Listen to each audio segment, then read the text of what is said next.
भरपूर बहिणींचे कमेंट येत आहे की सर आम्हाला हप्ता आलेला नाही, 20वा हप्ता आलेला नाही आणि 21वा हप्ता पण आमच्या खात्यामध्ये अजूनपर्यंत जमा झालेला नाही, असं भरपूर बहिणी कमेंट करत आहे.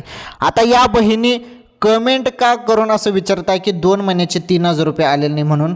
कारण या बहिणी वेगवेगळ्या यूट्यूब चॅनल किंवा इतर सोशल मीडियावर ते अपडेट बघत आहेत की 3000 रुपये वाटप होईल 20वा हप्ता आणि 21वा हप्ता. मग आता हप्ता जरी वाटप होईल तर त्याचा जी आर आला का हे बघणं फार गरजेचं आहे. कारण जेव्हा हप्ता येतो तेव्हा जी आर येतो, परंतु जी आर अजून आलेला नाही. त्यामुळे आपण म्हणू शकत नाही की 2 महिन्याचे 3000 रुपये येतील म्हणून. परंतु एक गॅरंटीने सांगतो तुम्हाला, चर्चा जरी चालू असेल 2 महिन्याचे एकत्र मिळतील, परंतु चर्चामध्ये मला एवढा दम वाटत नाही आहे.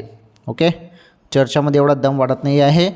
तुम्हाला हप्ता मिळेल बहिणींनो, परंतु हप्ता मिळू शकतो तुम्हाला 20वा.